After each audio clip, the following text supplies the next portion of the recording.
Greetings, YouTube! The Doctor is in. Dr. Urias Papers here, coming at you with another commentary on Dungeons and Dragons. And today we are going to be talking about the spell Wish. We've got the Legacy version up here right now.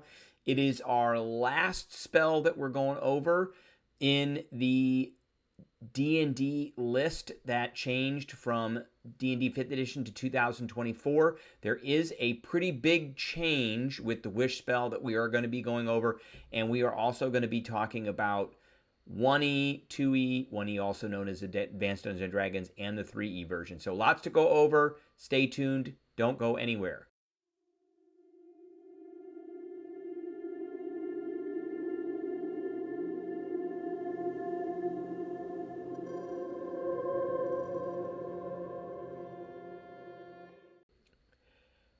All right, before we begin, don't forget to hit that subscribe button. If you like this video, hit the like button. If you have any questions or comments, please leave a question or comment.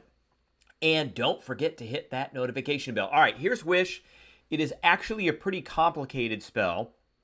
It's a 9th level spell. It was one action. Back in the day, we gave this spell a... Let me get my rating out here. Back in the day, we gave this spell an A. It is a very powerful spell, but it has very severe limitations. However, with the spell Simulacrum, because a Simulacrum can cast this spell, you can avoid some of those nasty consequences, which actually brings this spell to an S.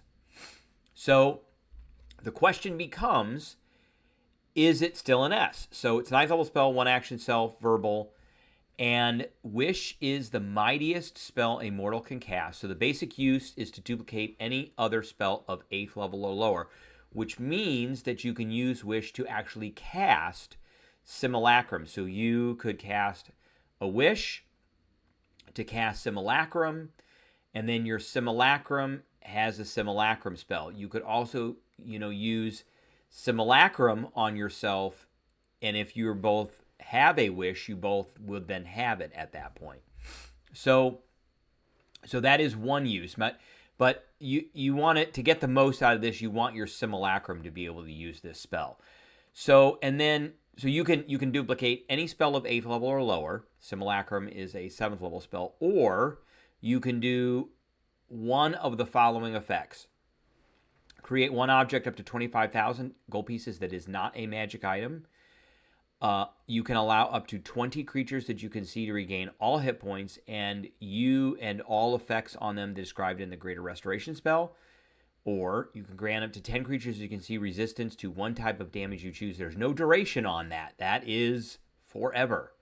So everybody could get resistance to fire. You can grant 10 creatures that you can see immunity to a single spell or other magical effect for 8 hours. For instance, you could... So it gives an example of a magical effect. For instance, you could make yourself and your companions immune to a Lich's life drain attack. Lastly, you could undo a single event by forcing a reroll of any roll made within the last round, including the last turn. So there you go. There's lots of things you can do. And then there's this kind of open-ended thing that you can do. You might be able to achieve something beyond the scope of the above examples. State your wish to the GM as precisely as possible. So this is where we came in with now ChatGPT can make wishes for us. But there was a downside to the spell, and it was in this last paragraph here. So the stress of casting this spell to produce any effect other than duplicating another spell weakens you. After enduring that stress each time you cast a spell until you finish a long rest, you take damage per level of that spell. This damage cannot be reduced or prevented. In addition, your strength drops to 3. If it isn't already 3 or lower, for 2 to 4 days. For those days, you must spend resting, So the other thing about this spell is, finally, there is a 33% chance that you are unable to cast Wish ever again. So we got So that is a thing. All right. So that is the Wish spell in a nutshell. Now, what is the new Wish spell? Here it is right here.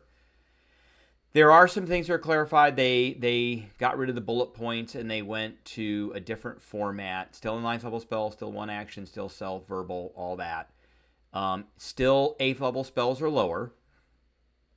If you use it this way, you don't need to meet any requirements to cast the spell, including costly components. And it is 1 action. So I got to point that out as well. It's 1 action, and you don't pay anything because it's 1 action to cast Wish. You just duplicate the spell. So you're better off, and that's why you could cast Simulacrum with, with a single action without spending anything. So the 25,000 gold piece thing is here. You allow yourself and up to 20 creatures that you can see to regain all hit points, and you end all effects like a Grant of Restoration. You grant 10 creatures you can see resistance. That's still there. It's permanent. So they added this sentence here. In case you didn't know, it is permanent. Spell immunity. You grant up to 10 creatures you can see immunity to a single spell or other magical effect for 8 hours. Now, that is a nerf. That is a nerf because this right here, it's not. It said 8 hours, but it gives us the example. They took the example away here, so no more example anymore. Sudden learning. Now, this is new right here. This is new. You replace one of your feats. Now, it's important to understand that there's a lot of you and your in this sentence, which means that you shouldn't have your simulacrum do this because it'll replace things for the simulacrum and not you. So you replace one of your feats with another feat for which you are eligible. So you have to meet all the prerequisites for it. So you can't give yourself like a halfling feat if you're not a halfling. You lose all the benefits of the old feat and gain the benefits of a new one. So it's replacing, it's not adding. You cannot replace a feat that is a prerequisite for any of your other feats or features. So if you got a feat and you need it for something else, then you can't get rid of that one. You have to keep it. But this allows you to swap out feats.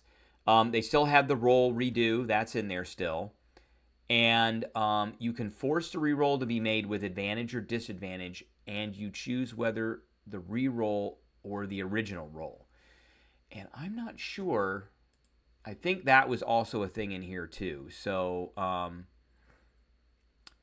you undo a single event by forcing a reroll of any roll made within the last round. Reality reshapes itself to accommodate the new result. You can force it's the same thing. So really the only thing that they added into this was the sudden learning. That's the newest thing in here. And then the D10 of damage and the strength of 3 is all there, and you have to spend a number of days resting to get it back, and then there's a 33% chance that you're unable to cast Wish ever again. So we're going to put this solidly between an A and an S, depending on what you do with the spell. You could have your Simulacrum cast it, which essentially makes it an S, or you could decide to cast it, which makes it, somewhere between an A and an S. So it's a very powerful spell. All right, let's get rid of the arrow and let's get rid of this, and let's talk about Wish from Advanced Dungeons and Dragons. So here it is. This is from the 1979 Player's Handbook, or 1978, either one. Level 9 spell, range unlimited, verbal component, and it is the same as, it is a more potent version of the limited Wish spell, which is on page 88. So let's go over there. We'll read that one first. This is one of the things I disliked about old Dungeons and Dragons, is that Gary Gygax, when he wrote these, a lot of spells were different versions of prior spells, and so you had to flip the book back and go to the prior spell and look it up, and then go back to the original spell and look it up. Okay, so 7th level spell. A limited wish is a very potent but difficult spell. It will fully fulfill literally, but only partially or for a limited duration, the utterance of the spell caster. Thus, the actuality of the past, present, or future might be altered, but possibly only for the magic user unless the wording of the limited wish is most carefully stated in some limited manner. The use of a limited wish will not substantially change major realities, nor will it bring wealth or experience merely by asking. The spell can, for example, restore some hit points. It can't reduce opponent hit probabilities or damage. It can increase duration, la, la, la. So, but you had to be very careful in how you said things. So let's go back to the wish, which I believe was right here. So this is a more potent version of limited wish. If it is used to alter reality with respect to hit points sustained by a party to bring a dead character to life or to escape from a difficult situation by lifting the spellcaster from another place, it will not cause the magic user any disability. Other forms of wishes, however, will cause the spellcaster to be weak, -3 on strength, for 2 to 8 days of bed rest due to the stresses of the wish placed on time, space, and his or her body. So that's where that has carried over all the way to 5th edition. Regardless of what is wished for, the exact terminology of the wish spell is likely to be carried through. This discretionary power of the referee that's the DM if you didn't know, is necessary in order to maintain game balance, as wishing another character dead would be grossly unfair. For example, your DM might well advance the spellcaster to a future period where the object is no longer alive. So you had to word these very carefully. And there is something in the Dungeon Master's Guide that says if you cast a wish that it will age you. And then there's a potion of longevity which would undo that. Okay, so let's look at 2nd edition. And essentially, the verbiage is exactly the same. The wish spell is a more potent version of the limited wish. And then you can alter reality to do these things. It's not going to have any effect. Other forms of the wish will require some rest. Now it's 2 to 4 days, 2d4 days, so that's still 2 to 8. And that's basically it. It's almost exactly the same. And they give exactly the same examples as Gary Gygax gives. So this really didn't change in 2nd edition. Now, 3rd edition changed massively, and it is a very long spell. So it's still a 9th level spell. Wish is the mightiest spell a wizard or sorcerer can cast. Now, that verbiage is here. Wish is the mightiest spell that a mortal can cast, and it's here. Wish is the mightiest spell a mortal can cast. So those are here. They kind of move that verbiage forward. By simply speaking aloud, you can alter reality to better suit you. Even wish, however, has its limit. So they created right and left barriers for the wish. So a wish can produce any of the following effects. Duplicate any wizard or sorcerer spell of 8th level or lower, provided the spell is not of a school prohibited to you. They expanded that in 5th edition, so you can cast any spell now of 8th level or lower. Here, it's just wizards or sorcerer spells. Duplicate any spell of 6th level or lower, provided the spell is not of a school prohibited to you. So that's any. So a wizard could cast a cleric spell of 6th level or lower. Duplicate any wizard or sorcerer spell of 7th level or lower, even if it's a prohibited school. So there were schools of magic, and some of those were actually prohibited to certain kinds of wizards or sorcerers.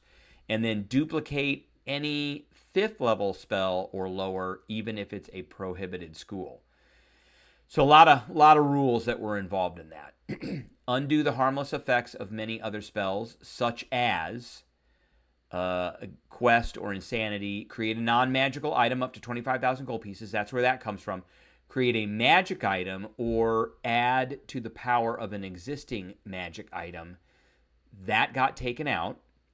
Grant an inherent +1 bonus to an ability score. 2 to 5 wish spells can cast in immediate succession, can grant a creature +2 to +5 inherent bonus to an ability score. So that got taken away as well. And inherent bonuses are instantaneous, so they cannot be dispelled. And that's it. They had all these different kinds of bonuses, and you couldn't stack the similar bonuses, but with this you could. Remove injuries or afflictions, so that kind of has carried over. Revive the dead, that's carried over. Transport travelers, you can duplicate the aspects of a teleport spell with the Wish in 5th edition. And undo a misfortune, so that's where that came from. You could redo some rerolls. You may try to use a wish to produce greater effects than these, but doing so is dangerous. Such a wish gives the DM the opportunity to fulfill your request without fulfilling it completely.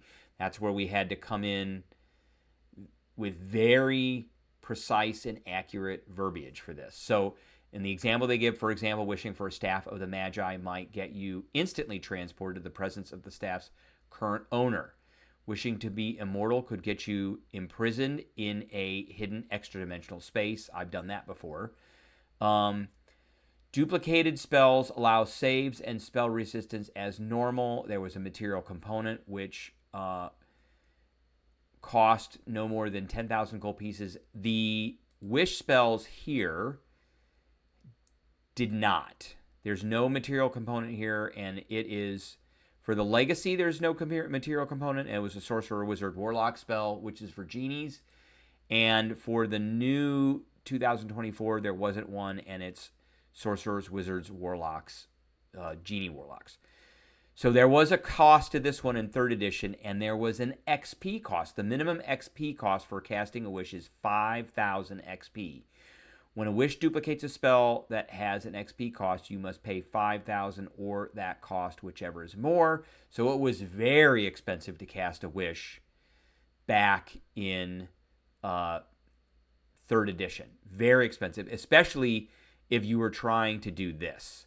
This one and this one were the big things that everybody was trying to do. Or in a dire situation, the revives were something that was very needed. But people were willing to pay it because it gave you a bump to ability scores. That's how people got like strengths of 25 in 3rd edition. And that got taken away in 5th edition. So we saw a little bit of a change in the new 2024 Wish spell. I mean, the biggest change here was the sudden learning. That was about it. But other than that, it's about the same spell. Still a great spell. That's what I got for everybody today. Appreciate everybody tuning in, and I will catch everybody later.